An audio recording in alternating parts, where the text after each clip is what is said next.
Well, what's the crack, everybody? How are you getting on? And welcome to another episode of the Cracked Rugby Podcast. How you doing? Welcome. Your host here, Tom O'Mahony.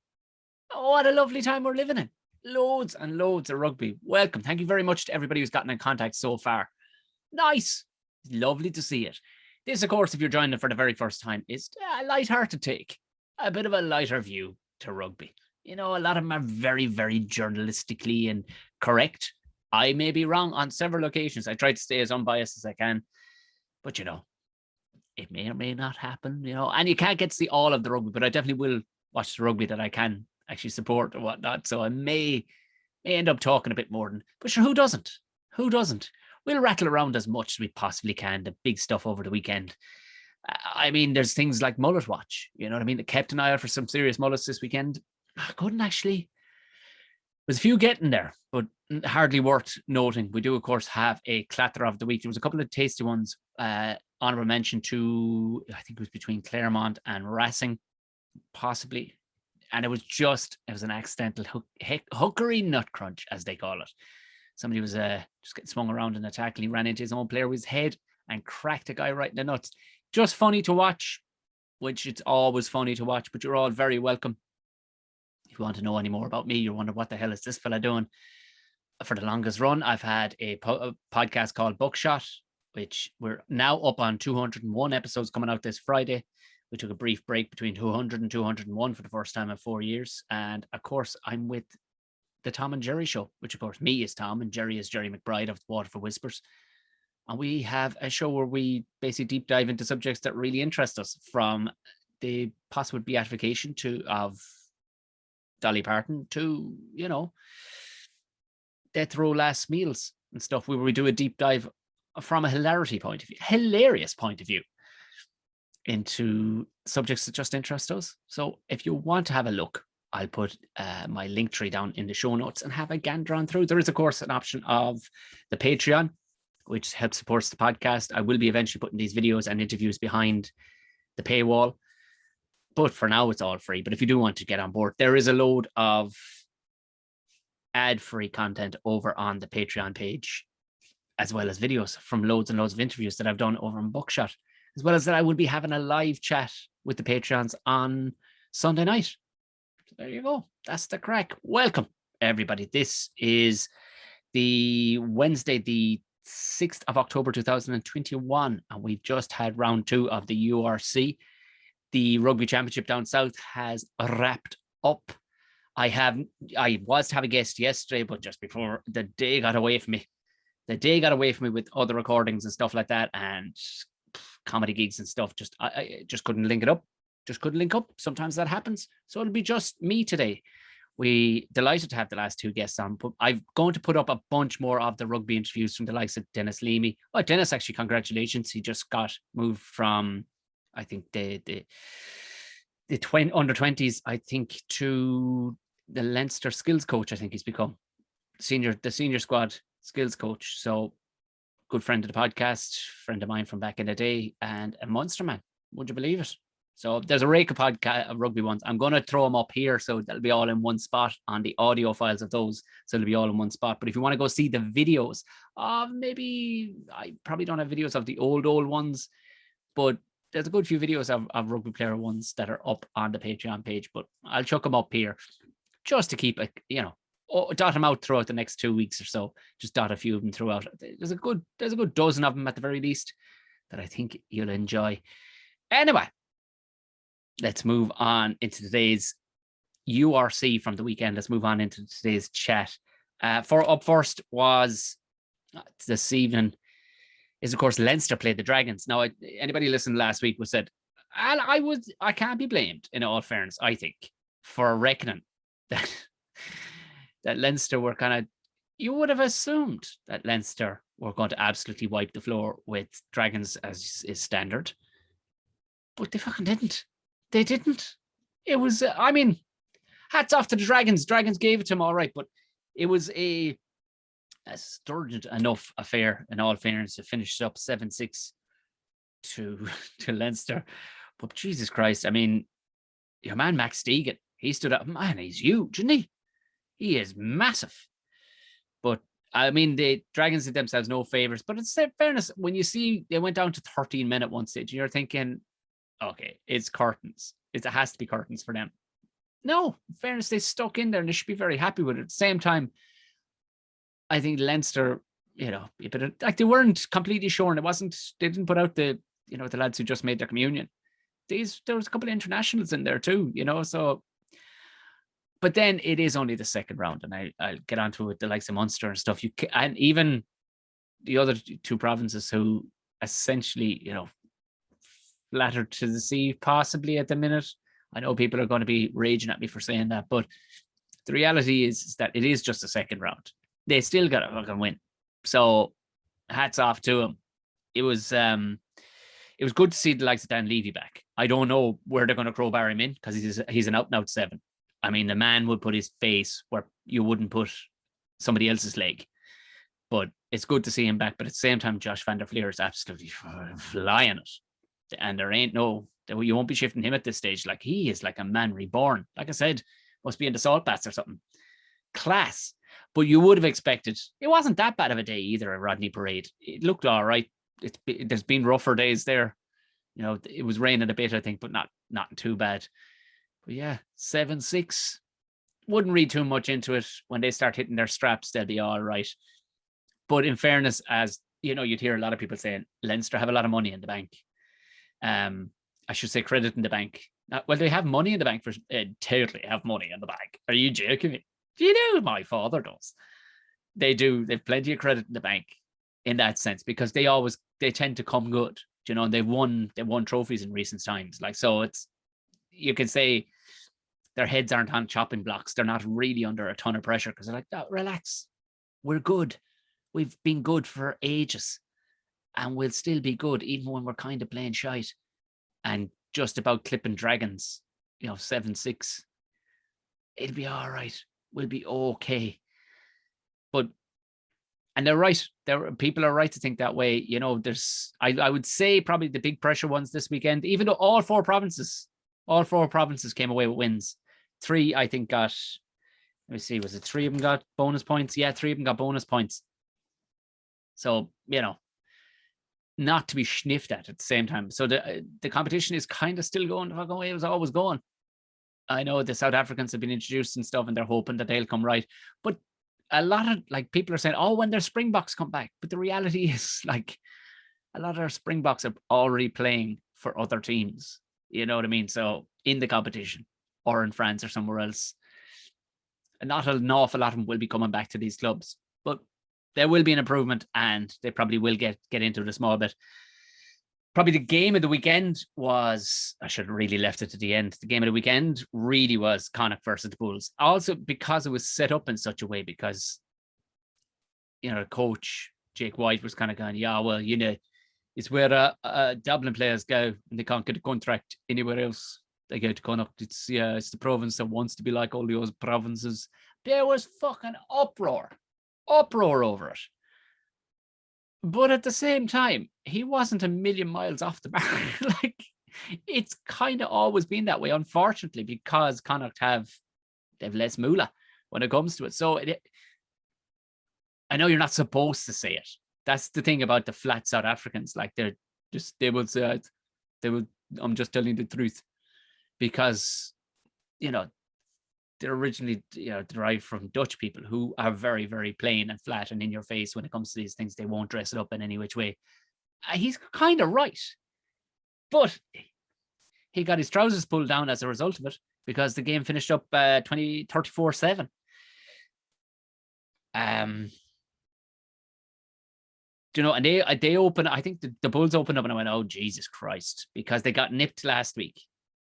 They just about got caught last week. They got caught, and it looked, I was like, fuck's sake, Connacht, everybody else is winning. What are you doing?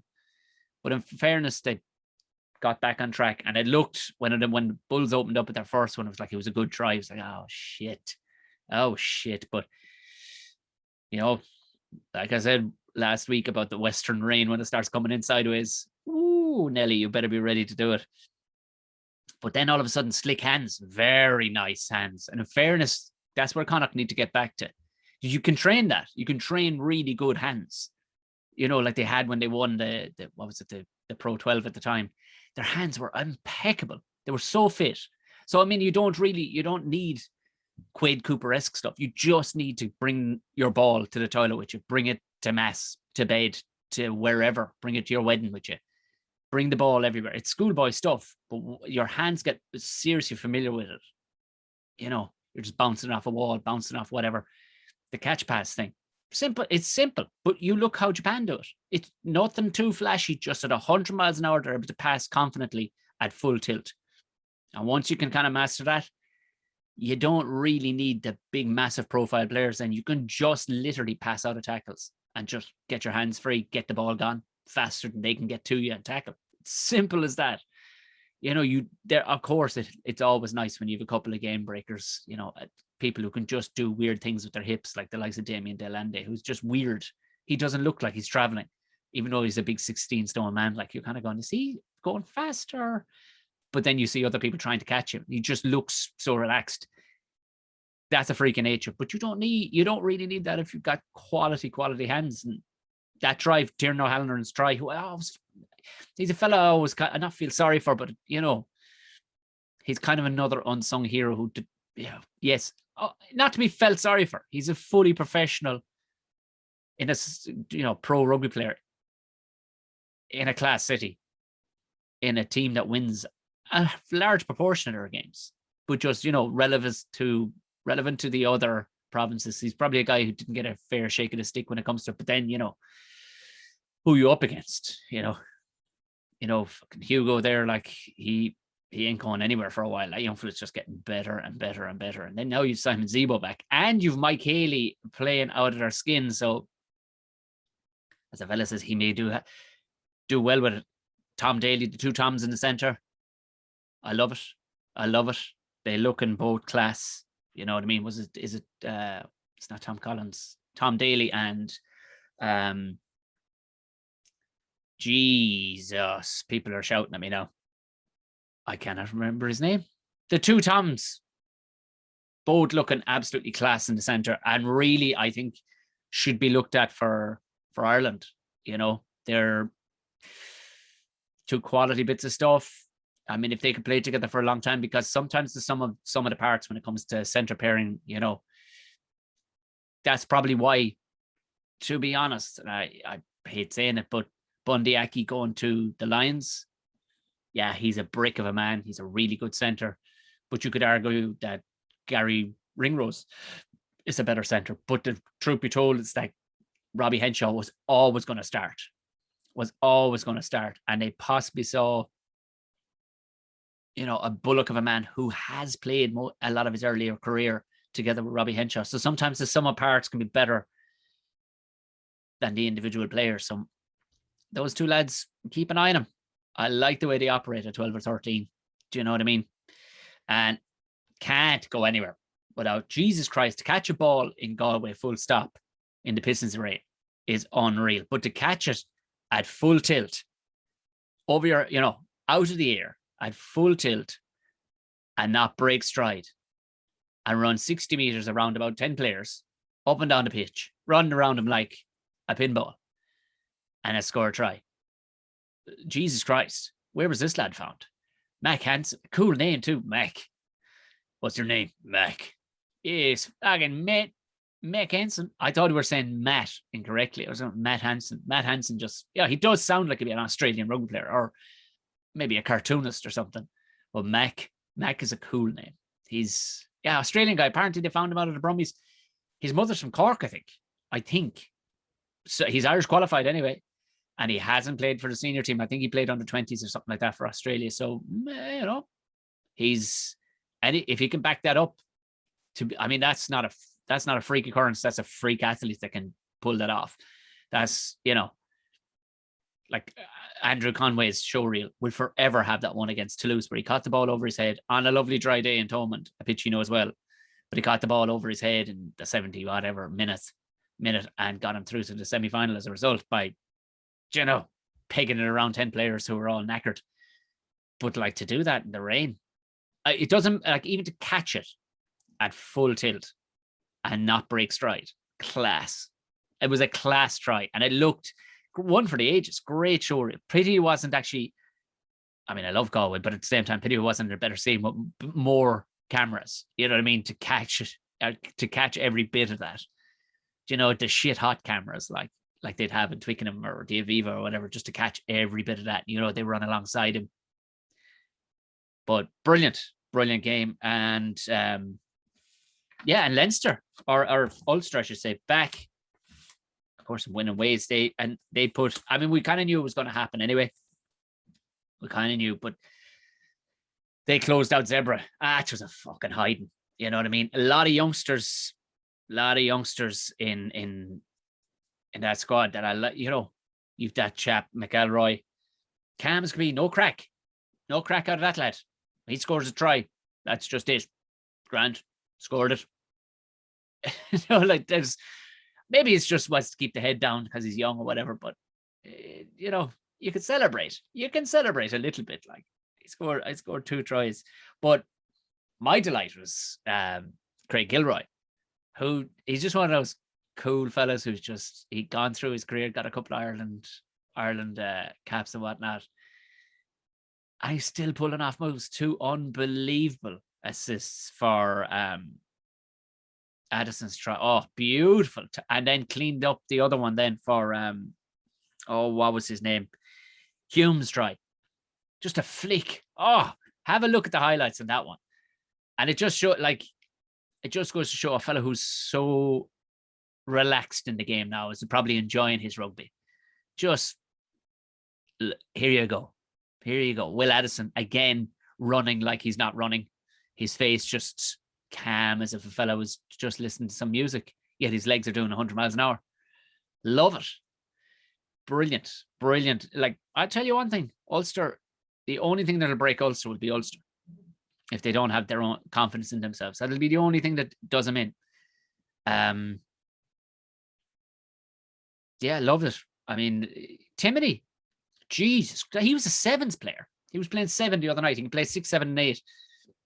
Jesus Christ, he's massive. But when, like, he sidestepped and he went in for his try and he looked smooth, like he moved like a fucking back. Speaking of backs, this monster of a back on him. You could play handball off the fucking thing. And they were saying he was a sevens player. You're like, Jesus, they're normally light fellas who can nip around the place. Like, he's put on a lot of timber, I'm guessing, since the sevens days, but still got the skill.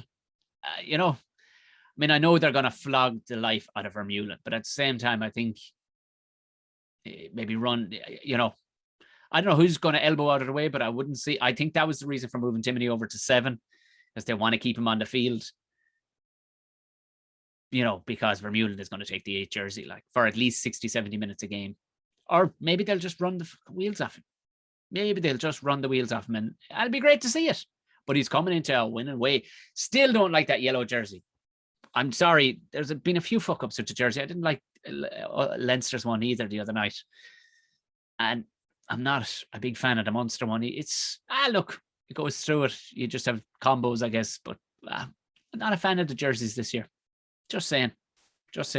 Very good performance, I have to say. Convincing all the way. They were never going to fucking lose to Zebra, but at the same time, you know what I mean? In saying that, they could, you know, Zebra have done magical things in recent enough times, but they just put him to the sword, just annihilated him and made him look bad. A lot down to the likes of Craig Kilroy's just cuteness. And then you get the likes of your man Timothy, who's just hungry. He's just brilliantly hungry. And of course, we had my beloved Munster. And I said, my beloved Munster, I'm getting more and more less, I suppose, more and more less bias. I'm just getting less bias. It's probably a more grammatically correct way to say that. But weirdest match of the weekend in the URC, I would imagine, if you'll probably agree with me. Weird. Just straight up weird. Munster sound asleep and getting ragdolled around the place, couldn't get their hands on the ball for the first half. Like 15-0 at one stage. Like, you go, what the fuck is happening here? Like what is actually happening? They just couldn't, they looked lost. And when they did get the ball at one stage, they just, you know, were trucking it up. One runner out, one ball out, first up to crash in. Craig Casey booting in the fucking air. You're like, lads, you were scoring class tries last weekend, putting it through the fucking hands. What are you doing? What are you doing? Put it through. What are you doing? Now, here's the thing. Now, I know his pack were kind of going backwards a small bit, but Craig Casey needs a bit more maturity, obviously, and it'll come. Maturity is around experience as to how to steady that ship. Joey possibly, his packer going backwards, so he still looks shy. He still looks shy. You know what I mean? I don't know. Is it just lack of game time? I'm guessing it is that. Is he concerned about injury and stuff like that? He can do magical things when he needs to do magical things, but he was slipping off a few tackles and stuff like that. Just looked a bit shy. You need him on point. You just need him on point. So, I mean, it was weird. They looked like, people were saying, oh, did Stormers run out of gas? They didn't. Like, they had no other plan after that once Munster assessed what they were after doing. And they had the common sense to sort it out. Now, I tell you one thing. I'd say that'll be the last time we'll see Earlsey inside the centre. Because he's only just back. After bringing out a new line of coffee. The last thing that man needed to be doing was inside the fucking centre. Jesus Christ. Dan Goggin was dropped completely out of it. Goggin had an all right game last week, but, his hands were a bit gammy and stuff like that. But he had an all right game. But Earls, he just did not look comfortable. Like, this is a guy who's got unbelievable defense setups out. Even though he doesn't have to put in smash tackles and stuff like that, his reading of defense from the wing is outstanding. How he can just coax fellas and just kind of slightly usher fellas into contact and just keep away from his line from getting around him and stuff. It's unbelievable. So I'd say it'll be the last time we'll see him in the centre this season anyway. They just slung him in there, I guessing to see what way it'll work out for, because they'll end up be back for a bit and then he'll have to go away again. I don't know where Chris Farrell, I'm assuming, is still on the injury list. I can only assume he is anyway. It's not like he was away with the Lions or anything like that. So Rory Scandal, I thought he got the 50-22. He's still playing a blinder. Man, what a boot he's got. What a boot he's got. But Munster turned around in the second half. Literally, it was a game of two halves. In 11 minutes, they had 3 tries in the second half. So, I mean, that shit doesn't happen by accident either. It wasn't like the Stormers completely went, right, they're finished, so we'll just park the bus and just fucking do nothing. Munster assessed what was after happening, corrected it fairly quickly, got the ball back. That's the number one thing. Got the ball back, moving the point of contact. You know what I mean? And that's what they were doing. You could see it. It wasn't just trying to plow fellas down. I mean, it was the rope-a-dope if you consider it that way. But and people say, oh, it's worrying signs. It is worrying enough signs, but to win dirty, to be down that much in the first half and come out in the second half with your plan changed and execute your plan and get a bonus point, 4 try bonus point in the end, because I finished up 13-18. I know people are kind of going, oh, I didn't tell the full story. It fucking did know. Like, yeah, no true scoreline tells you the story unless it's like 80-0. It doesn't tell you the story. But they got their shit together in the second half. And again, like I said at the top of the show, it was just the second game of the season. I mean, good signs. O'Mahony, he's not getting any younger, but he looks sharp as shit. He looks sharp as hell. Save that certain try in the first half by getting his fingers underneath. People are like, oh, Jesus, now he got his fingers underneath it. Like, in all fairness, if Rhys Ruddock did that, they'd go, classic Leinster. Classic Leinster. I'm not bitching here. And the reason for it is correct. Leinster have a load of credit in the bank. And they're saying, there's pressure on Munster because they have all the tools really now. They have it. So they should, But I think people jump the gun a small bit. Look at it for what it is. It's the second game of the season. Yeah, and they did, Stormers did, I suppose the heads went down too about 50 minutes in when they realized, oh, Jesus Christ. They went down a bit. But I did like Ben Healy coming on with those stones again. He wants that jersey. And that's a sign of a number 10, a serious number 10 who pays nobody any respect. Or the other person holding the jersey. They're like, I'm as good as. I think I deserve it just as much as anybody. And you gotta like that. Like, he's banging him over from 50 meters out. He wanted to, again this week, he wanted to go for one that was even further back. He's a show off, like, and that's fucking class. I love to see that. Now, he can get the back line going the way, the way a fella really can, standing up flat, the way the likes of Johnny Sexton can get a back line moving, with the move of his hips and stuff like that, just create a little bit of space, maybe the odd dummy pass and then give it out the back. A couple of loop plays wouldn't hurt, just to get those big old long legs of his moving. It'll sharpen up Joey. It'll help the two of them. I don't know how they're going to give all these lads games, but right now, Joey's got to put up his socks and get some. Now, watch. I say that they play this weekend, and all of a sudden, it'll be fucking incredible stuff. It'll be incredible stuff. It make all just click at the one time, and it helps that the team are winning. And Mike Haley again. Mike Haley and Rory Scannell. Mr. Dependables. Misters Dependables. Just Haley doing all the right things. And man, he must be a bigger bloke than he looks.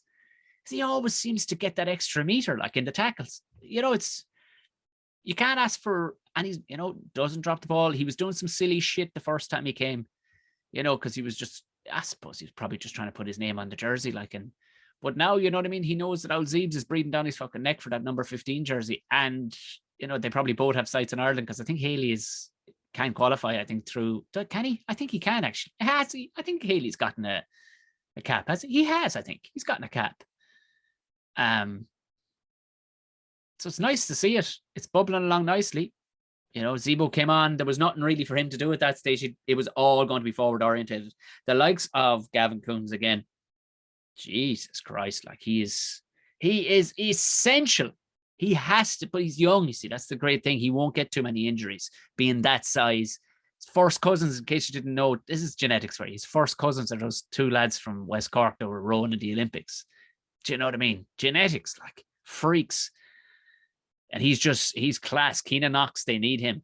He's going to be unbelievable. If he's that good already at 21, 22, because often front rowers don't hit their straps until they're 26, 27. You learned every dirty move there is, but he's so brutally strong. And he's, again, could be Ireland qualified. Do no harm to get him up to camp a few times just to show him the ropes. But of course, we can't go anywhere without saying, in my opinion, the try of the weekend. Individual, maddest looking try of the weekend, we'll call it, in case people are going to argue with me, oh, come on now. No. Yeah. Fucking Snyman. What's he doing? He's literally, as Dave Kilcoyne said, he's like something out of WWE. He's just tearing up the rule book, doing what he wants to do. Comes off the back of a line out. There was a penalty coming anyway because the legs got cut from underneath O'Mahony. Got it back, peeled off the back of the ruck with the ball in one fucking hand. Now, that's a thing that could be targeted in case, he's probably doing it forever, but if you see a guy with the ball in his hand, just dive at the ball and rip it out of his hand. I'm guessing maybe he's, look, it still looks class anyway, regardless. Spins around like fucking Michael Jordan and dunks it over the line. Go have a look. If you didn't see it this weekend, for the crack, go have a look. It was, it was glorious stuff. Just stuff the sort of shit that it's fine to win ugly and it's fine to keep it up the jumper. And old Munster loves a good ruck. But there's nothing like drawing eyes to the game than having a fucking nearly 7 foot tall Viking with tattoos, bit of a mohawk going on, cool beard, laughing, smiling, high-fiving, and then scoring tries by holding the ball in one hand, running for 10 meters, flicking around a few people, and just boom, over the line. That shit is good for rugby. Same like Simon Zebo doing that cool shit where he's flicking the ball with his foot where people don't even, isn't really picked up on camera, but it looks cool as shit. That stuff puts people in seats. A bit of fucking... The crowd once they know that they're there, because a lot of time players have the head down and they don't want to be showboating. No, or not. I'm not saying you got to be showboating either, but at the same time, make it known to your audience that you appreciate the shit out of them. Zebo gives the old Z sign the whole time. Why not just give a little fucking little A fist to the audience. I'm glad they don't play too much music over it, but they do. They love playing a tune in Leinster. They love playing a tune in Leinster after every time they score, and they're big into it. I was watching I didn't watch a lot of the Premiership. I just picked up on one or two games. I watched the extended highlights. So the two I went for, of course, were London Irish, purely because I want to see Sean O'Brien have a row, which he fucking did. Of course, there was it wasn't really a headbutt in the end. They lost it themselves, basically, because of, I forget his name. He just kind of head to head, fucking hit the fuck back. It's just stupid shit where they ended up going down 23-21 to Northampton. Of course, you've Dan Bigger on the fucking kick, on the kicking tee. He's going to get it. He gets a penalty in the dying minutes when they could have just closed out the fucking game without that stupid shit. But I watched Leicester and Saracens, the extended highlights of that, purely because, like I said, I do like Leicester. They're old school. There's a bit of fucking nostalgia there and what. And look, lads, I said it day one on, the introduction to this podcast, 3 episodes ago now at this stage, I could see them doing things. They've got Genge back. The dog is backing them. And that's what they fucking need. They've got a couple of class players after joining. Ford looks to the manner born again. He looks confident.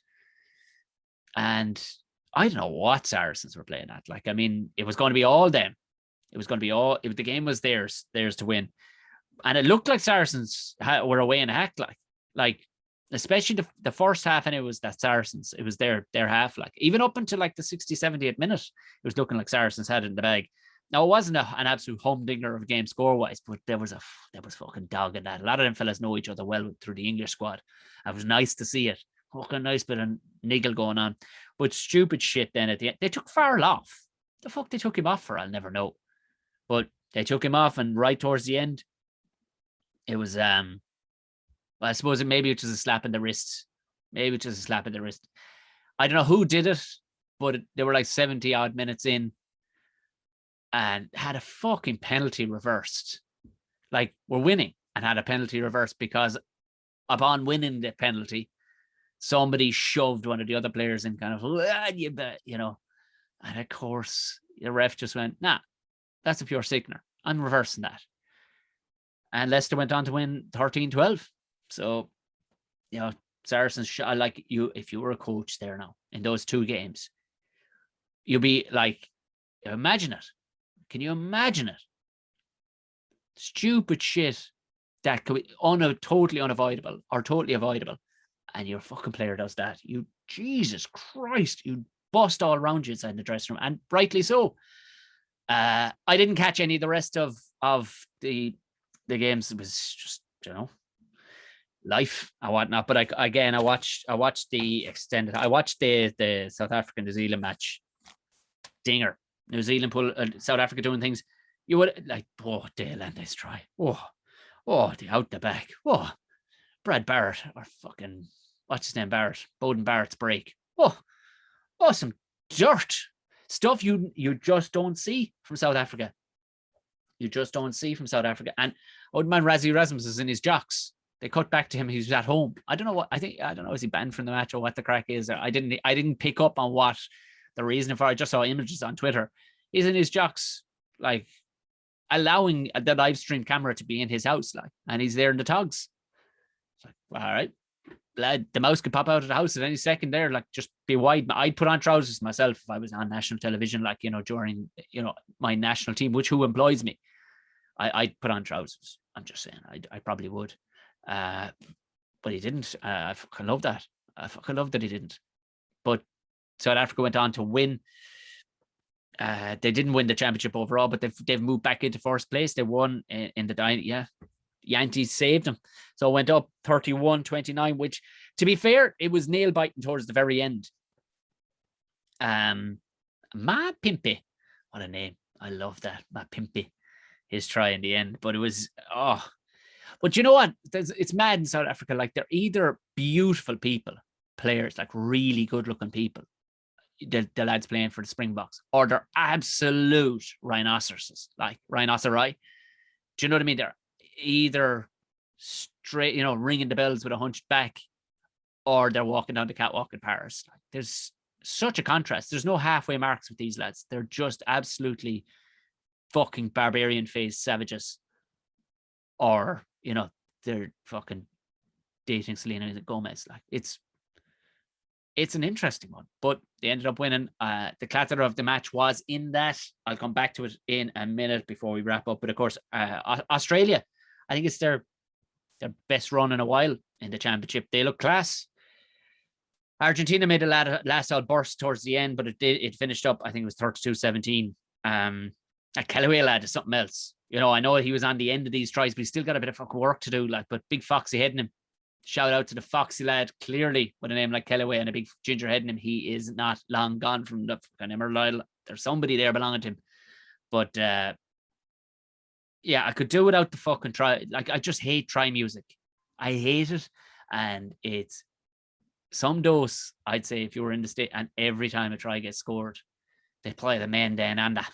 Like, do you ever get sick of it? Is it ever a bit too much? Like, every single fucking try. I don't know what the purpose of it is. Do you have to be that? Are you not entertained enough by the try? Like, do you have to be? Does it have to be that as well? You know, I don't, unless it was a sponsorship song, you know, like a new song that's out now, and Apple Music have paid, you know, 20,000 for it to be played after every try, then I get it. But if you're just playing, I come from LinkedIn, and we know you're playing for Australia. You don't have to tell us. We get it. 6'10" and full of muscles. No, you're fine. Just let the crowd cheer and applaud for, you know, 30 seconds or whatever. Get back to the halfway line. It's fine. You don't have to do that shit. And that goes for everywhere. I remember being at a Leinster-Munster match years ago. Oh my Jesus. I was sitting beside a bunch of Germans. And these fucking langers weren't watching the match. They were just, you knew like 5 years previous they weren't into rugby, but this is how they're doing it. And they were just steaming and just roaring, just a fucking dose.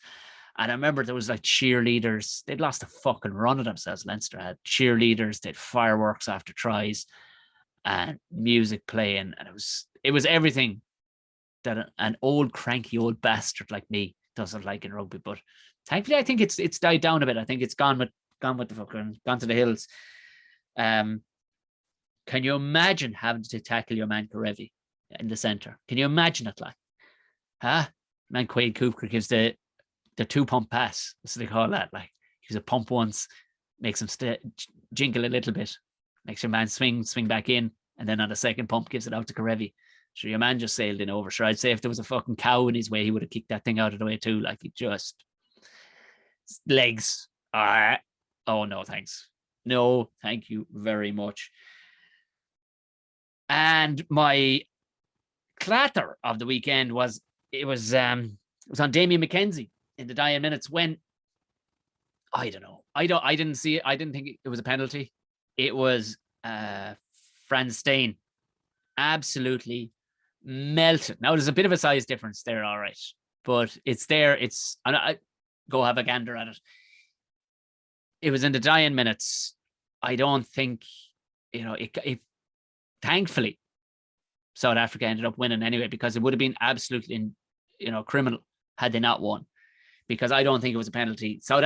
New Zealand got a penalty off the result of this tackle. The tackle was on the money, folded him in half like a fucking origami, like a napkin. Absolutely folded him. It was beautiful. They made out then that, you know, he didn't release, or he was going for the ball, but he wasn't back on his feet. And I don't think so. I think he got it wrong. I think the ref got it wrong there. Gave a penalty to New Zealand. They went ahead with the penalty, but thankfully South Africa went up the field and got another one to clinch it. I don't think it should have been. Was an absolute glory buster. It was beautiful tackle. Clean as you like. In fairness to McKenzie, he didn't make a big fucking deal of it, but he did. He's a hardy bastard anyway, but he got absolutely cream crackered. He got folded in half. Go have a gander at it. Beautiful stuff. Another round of games coming up this weekend. We'll have no internationals, but I mean, the autumn internationals aren't far too away. I will have a guest next week. We'll be back again. I'm a day late because the week just got away from me, but I'll be back again next Tuesday with another one. In between then, I will be putting up some of the old interviews, evergreen interviews from some of the rugby players that I chatted on Buckshot, because it might be a bit tricky to people to go rooting and looking for them if you're very new to me and all the rest of it. I'll put them up on whatever platform you normally listen to. I know people are probably watching this on YouTube, but if you look through the show notes, you'll have a link to all things related to the podcast. So you'll be able to go find it there. Go hit subscribe on the Cracked Rugby podcast if you are, if you're a YouTube person. If you're not, and you have hit subscribe already, beautiful. These will be coming your way. Keep you occupied. Bit of crack was had with all these people. Till then, if you want to sponsor or support the podcast, there's a Patreon page. It'd be fantastic if you did. If you do become a Patreon between now and Sunday, why not come join us for an old drinky poo, bit of loosey-goosey chat on Sunday evening with the rest of the Patreons. But till then, bye his girls and everything in between. This has been lovely. Good luck and thanks.